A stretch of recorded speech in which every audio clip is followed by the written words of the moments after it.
Bad news for Burnham. His popularity has plummeted. Now, who would have thought when Brutus put the final knife in Julius Caesar's back? When he's delivering his landmark speech the other day, this landmark economy speech, which had nothing about debt, nothing about borrowing, nothing about defence. He's just Keir Starmer with the t-shirt on, isn't he? Bringing hope to hearts. Rubbish.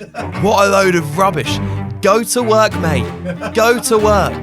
He's a work-from-home Prime Minister. I have said from day one that Burnham will be worse than Starmer. He's going to be out quicker than he was in. So what would you say is Andy Burnham's real plan for Britain?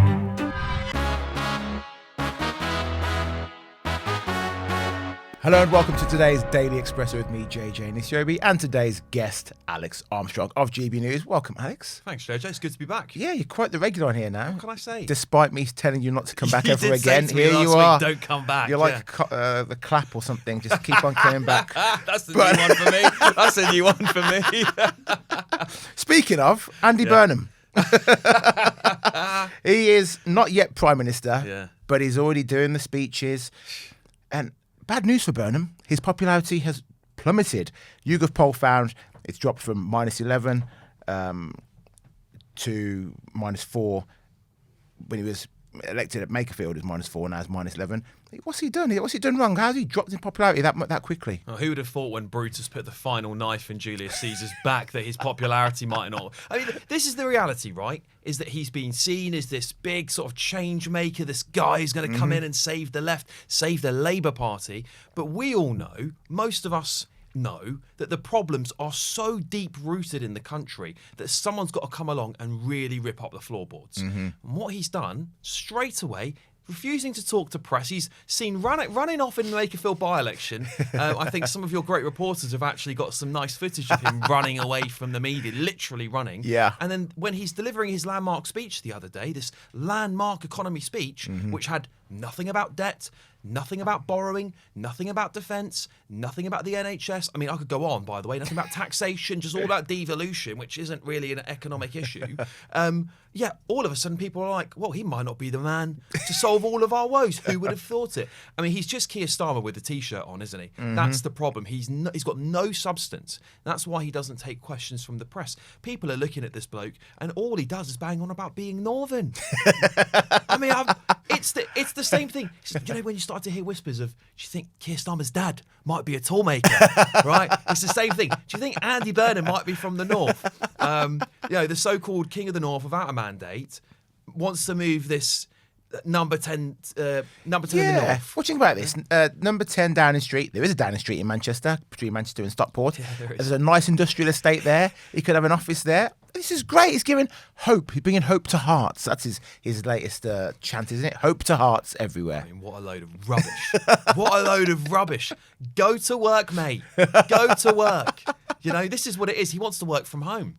He's a work-from-home Prime Minister. We've got no king in Buckingham Palace. We've got no Prime Minister in Downing Street. I mean, what's happened to this country? We're not serious anymore, JJ. But it's not even in the north, right? Let me be clear, right? Manchester's not the north. No, right? He is Prime Minister of the United Kingdom, not of England, right?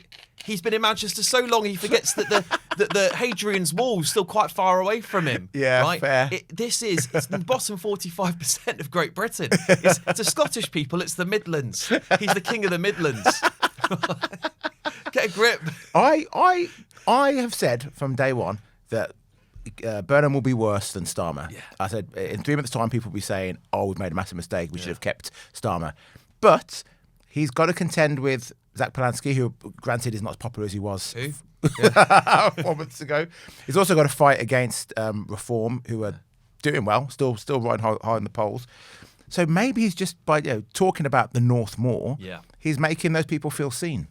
Well, look, I mean, there's nothing wrong with talking about the north, but if you're gonna talk about the north, talk about the deprived areas. Manchester's had tons of investment, right? It's had tons. The city has changed. And many people will say he's done a really good job, and if he has, I'm grateful for it. We should celebrate people who improve our country, right? But if you're going to do something for the north, go to areas that actually need it. Put a number 10 somewhere that actually needs, that's the deprived area that needs attention. People are going to be looking around going, why does it need to be in Manchester? Oh, what? Because he's electorally successful there. Oh, because he's popular there. It stinks of cronyism, JJ. That's what it says to me. If Nigel Farage became Prime Minister tomorrow, and he made number 10 in Clacton-on-Sea, you know what the lefty media will be going, this is cronyism, he's picked it because he's an MP there. That's exactly the sort of stuff people hate, actually. So I think he's not put out an intelligent assessment of why it needs to be Manchester. Well, look, if Farage moved number 10 somewhere else, he'd have to check with his billionaire backers first, wouldn't he?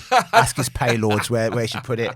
Maybe Thailand. Now, Thailand. Burnham says he wants to bring down welfare spending, but he hasn't outlined any cuts to specific benefits. And my question is, Starmer wanted to do that, and the backbenchers said, nah, we're not voting for that. Yeah. How is Burnham going to convince people to do the sensible thing of cutting back welfare? Well, he says we all need to pull in the same direction. He's talking about not having a tough whipping system. Good luck. Good luck with that. Good luck with your agenda you've got to get through in 2 years. He wants 10. He's going to get 2. Right? That's the reality. He's got 2 years less than that before a general election campaign starts. He's living in fairyland. That's the problem. He's a wishful thinking prime minister. He's done a whole speech on the economy without really talking about the tough issues on the economy. He's talking about moving number 10 to Manchester. So what? Who cares? If these are his 2 big policies coming into number 10, he's going to be out quicker than he was in. And that's the reality. Welfare spending is out of control in this country. There's a billion issues that people want to talk about, and they're all centralised in Westminster. And yes, great to devolve things to mayors. Many people will argue it's been terrible in some places. I don't think it's a bad idea because you get more accountability the more local you are.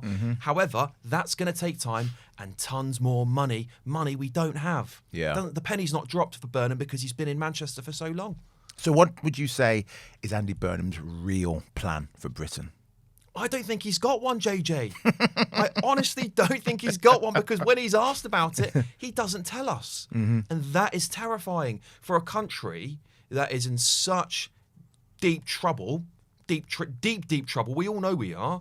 For a man coming in to be so, he's so happy all the time. I want to see serious politician come in and go, put a shirt on, put a tie on, mate. As David Cameron said to Corbyn once, do up your tie, sort yourself out, show that you're willing to do the job. He just doesn't seem to. He thinks that he's stuck in 2007 when just before Gordon Brown lost the election. That's where his mind's at still. We're well past that. Here's a fact for you. Every bit of gold ever mined, all of it, throughout history, would fit into a cube about the size of 4 tennis courts. People have treasured it for 5,000 years, and there's a reason it still turns heads. And owning some yourself, well, it's easier than you'd think. The Pure Gold Company voted the UK's best gold broker and recently ranked 55th in the Sunday Times' fastest growing private companies, specialises in physical gold from the Royal Mint. At the Pure Gold Company, you get one-to-one expert guidance from a real human at your pace, whether it's your first coin or your 50th. Then it's delivered discreetly to your door or stored in a secure professional vault. It's your choice. So visit the Pure Gold Company today and tell them JJ sent you. Well, I know what's going to happen at the next general election. I think Burnham has a plan. I think it's a clear plan, and he's already given us a hint of it. Go on. Here it is. So Kemi Badenoch has slammed his speech, said we're heading for a summer of chaos. Nothing he says is radical or new, it's all old hat. But Ed Davey is agreeing with Burnham and saying we urgently need to shift power out of Whitehall and into the hands of local communities. I think we are going to see a coalition between the Lib Dems, crazy Ed Davey, and Mr. Burnham. I think that is the plan going forward. And those two are going to become closer than lips and teeth. I think I might have said that a couple of weeks ago when I was here. Oh, no, you didn't. No, don't take credit for this. Don't take credit. This is my thesis. But JJ, on a serious note, I absolutely think you're right. I think if Andy Burnham is smart, he will call a general election really, really quickly because the right is in total disarray.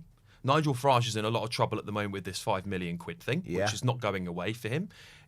You've got Restore Britain eating away at the bottom part of that vote. That's 6%. Marginal seats in the Red Wall, they'll need that 6%, 7 or 8%, whatever it is, to win those seats.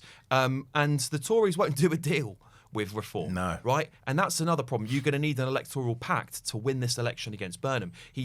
If he's smart, the only thing he said yesterday that makes me wonder whether he's not going to have the cojones to do it is that he said he's going to stick to the fiscal rules. Yeah. Right? That indicates he's going to follow the current manifesto to avoid a general election. So whilst I think if he's a smart man, beginning to question whether he is.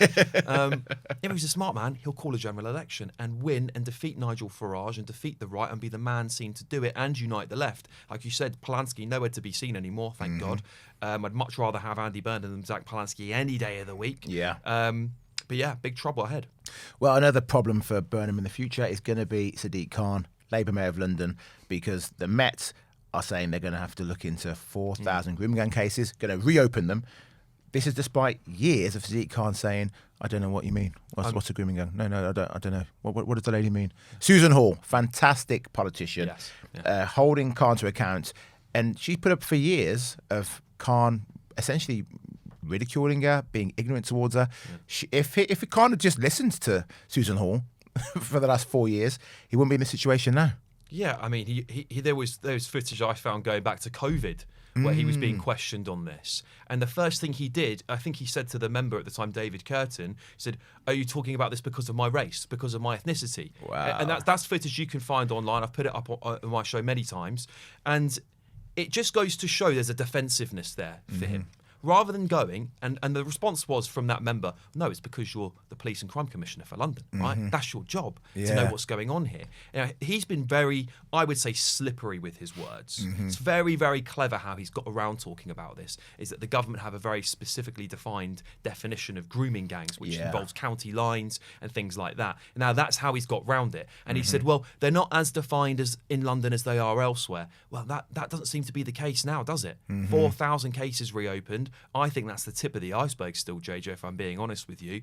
And he's obfuscated. Yeah. That's what he's done. He's tried to move away from talking about this issue by politicising it, by that. I mean, that exchange with Susan Hall is disgraceful. It is. It's disgusting. It is. And you'll see the exchanges afterwards where this is brought up, he changes tact completely. Yeah. And now he's like, well, I welcome this reinvestigation. Why didn't you do it, mate? Yeah. Why didn't you do it? But we all know why. Yeah, I mean, look, we look at Rotherham and those areas where it was predominantly Pakistani grooming gangs or men of Pakistani descent. According to reports for London, the offenders come from diverse backgrounds, but interestingly, the groups tended to be men of the same ethnicities. So if it's a white grooming gang, all the men were white. If it's the black grooming gang, all the men in that group are black.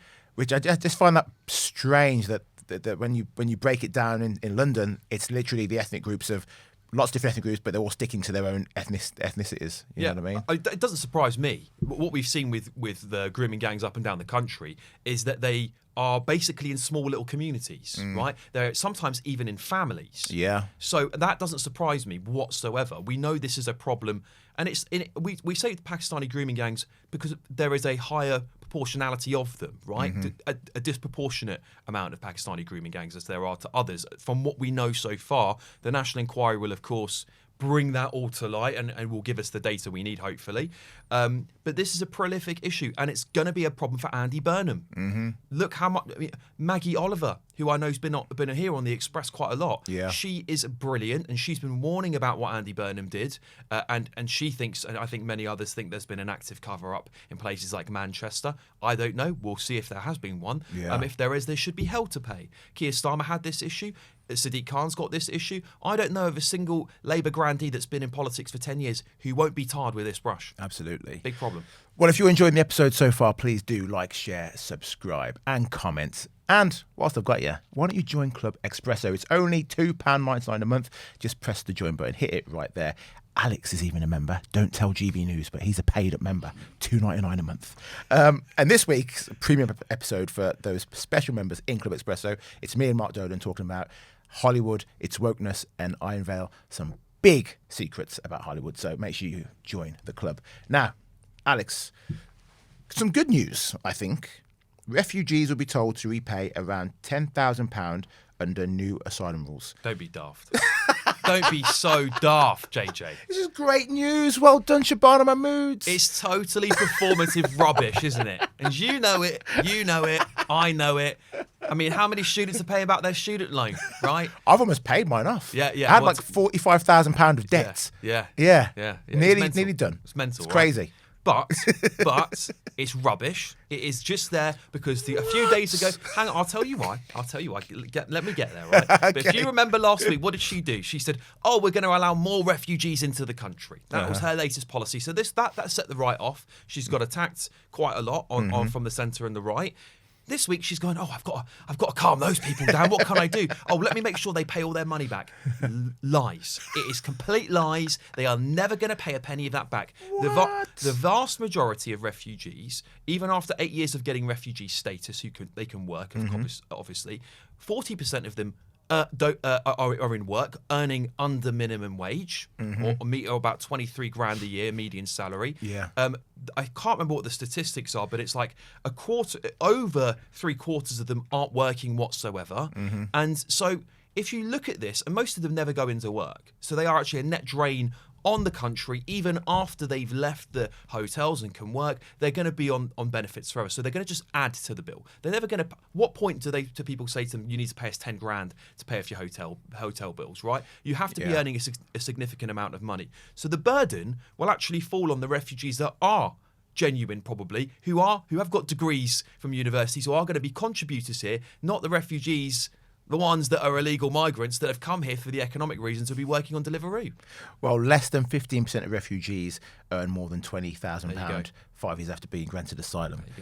But those 15% that do, great, they'll be paying back £10,000. This is a win for Labour. Yeah, right.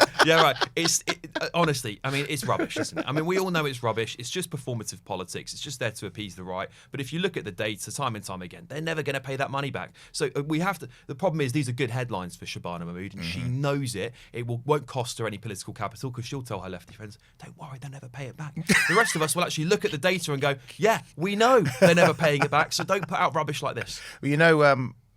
Asylum seekers, refugees, they get a lot of flack, I think, in this country. They get a lot of negative headlines. But have you seen the weather we've been having lately? The heat waves? That's because of them. Bringing it over here, coming from their tropical countries. Keir Starmer on the weather machine, is it? Keir Starmer's on the weather machine trying to make the climate more acceptable for refugees and illegal migrants. Yeah, I don't want it, but give me the rain. Give me the rain back. I don't want their stupid weather. It's not British, is it? It's not British, mate. It ain't British. What's happened to our country?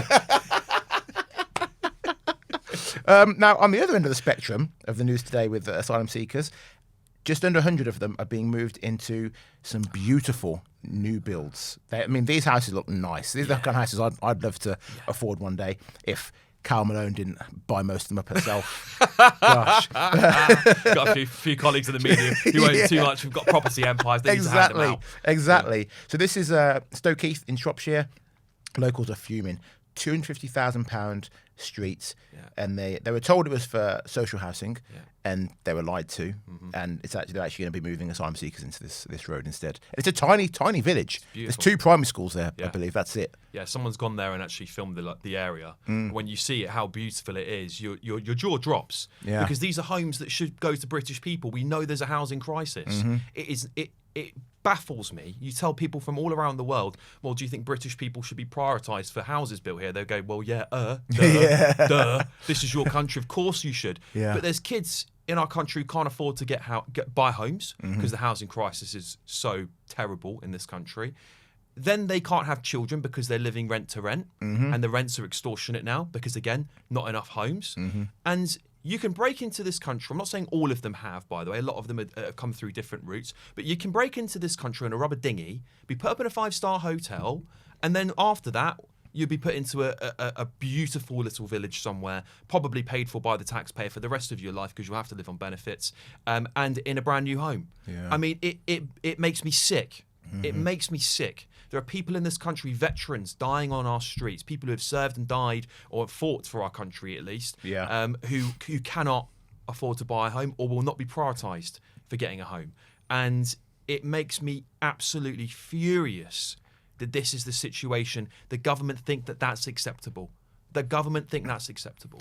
Well, don't worry, because Andy Burnham is going to prioritise building council houses all over the country. Yeah, who are they? Who's going to get those? That's what I wonder, JJ. Who's going to get those council houses first? 2 words: Carol Malone. She's buying off plan that one. She's buying them all up. Someone's got to stop her. Speaking of asylum seekers and refugees and migration. Have you seen in South Africa that they are kicking out anyone who's not South African? Yes, it's March by March, something Yeah, like that. I yeah. can't remember what the group's called, but they're an anti-migrant movement. I reported on them about 2 months ago, and they're obviously getting bigger in group. They're only threatening to shut the country down or something. Yeah, that's right. Yeah. So Nigerians, Zimbabweans, everyone who's not born in South Africa, they are leaving. Even though it's not official government policy, this is just from the pressure from this group. They want their country back, and they're getting rid of everyone. And it's not a case of it's black people getting rid of white people. Anyone who is not from South Africa is being kicked out of the country. Yeah. Now, I think we're going to see that happening more and more across the world. Yeah. Well, they've had enough. Mm-hmm. People don't vote for these things, and they haven't voted for them. And when you ignore the will of the people for so long, people don't know what to do anymore. You've broken down the trust between government, the contract between government and people. And that is the most important trust you can build. And you hear stories about people getting homes, illegal migrants or refugees getting homes. It's wrong. We all know it's wrong. Yeah. Right? We all know that is it's a slap in the face to the ordinary British person. And then the violence comes. You see these spouts of violence like you've seen in Belfast. Because people have got all this pent-up frustration. Politicians are calling them racist for talking about it, calling them far-right and racist. Well, these are just everyday people who are fed up now. And I don't condone any violence against any human being. A lot of those people are innocent people. They've done nothing wrong. The fact is that our governments are to blame. We're taking the problem out on the wrong people. If the government can stop this tomorrow, and people, of course, are angry at the groups they can see visibly. They can't see the government visibly, but the government is to blame here. Nobody else. The government can stop this crisis right now and start deporting people if they wanted to. And that's what's happened across the world. People are done. I don't condone violence against people either, unless it's Arsenal fans. I don't care what happens to them. Trashed, a lot of them.